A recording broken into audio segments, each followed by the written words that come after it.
Ya, yang melaksanakan roda pemerintahan itu eksekutif, yang mengawasi itu namanya legislatif, DPR, MPR, terus juga ada em, dewan ini ya, utusan daerah, terus juga ada kekuasaan secara hukum itu yudikatif, ini dipunyai oleh lembaga-lembaga hukum, contoh seperti Mahkamah Agung dan juga lembaga-lembaga hukum lainnya gitu. Nah, selanjutnya kita coba lihat bagaimana pembagian distribution atau alokasi. Nah, pembagian penjatahan kalau istilah kita ya. Jadi dari nilai-nilai atau value dalam masyarakat. Jadi kalau misalkan value yang bersifat abstrak, ini bisa terkait juga dengan penilaian kejujuran, honestly, terus juga kebebasan pendapat, kebebasan mimbar, bersifat konkret seperti rumah, kekayaan, dan lain-lain. Ini ada pembagian yang sesuai dengan porsinya gitu. Jadi dalam konteks politik, bagaimana ketika misalkan kita mau mencapai value kebebasan mimbar, katakanlah juga kebebasan materi, ya kita harus berjuang kan untuk mendapatkan itu. Diantaranya dengan apa? Dengan bekerja gitu, atau dengan mencari pengikut, misalkan kalau memang kita ingin masuk ke dalam ranah politik. Dan kalau misalkan kita menjadi sebuah patron ataupun orang yang diikuti oleh banyak orang, itu otomatis juga tanggung jawabnya lebih besar.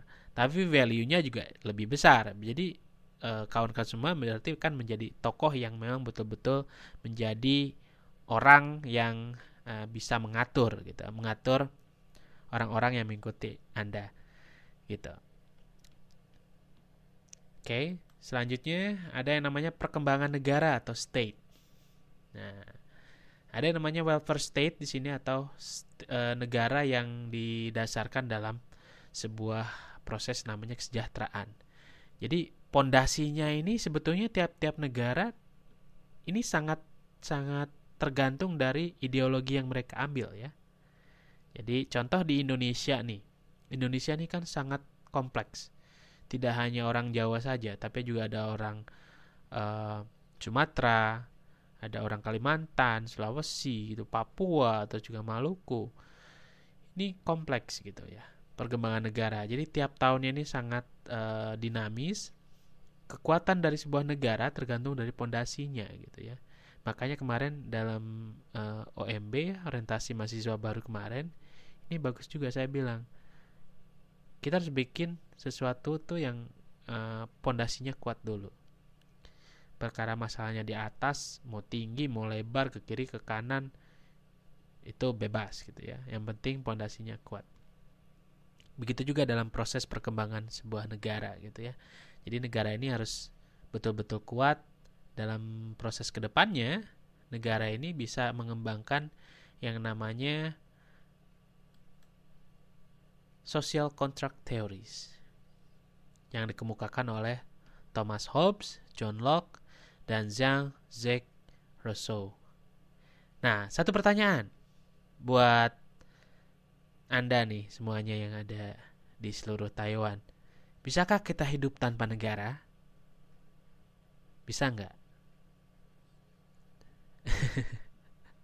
Tidak. Oke. Tidak, jawabannya tidak, tidak, tidak, tidak. Sebenarnya tidak. Oke, intinya memang tidak bisa ya. Nah, jawabannya sebetulnya kalau hanya hidup saja itu bisa. Nah, ya, kalau hidup saja bisa. Tapi menjadi sebuah karena ada beberapa juga nih negara yang bubar. Contoh di Islandia, di negara Eropa sana, di mana semua kategorinya dimasukkan ke dalam sebuah negara gagal karena memang tingkat inflasinya sangat tinggi.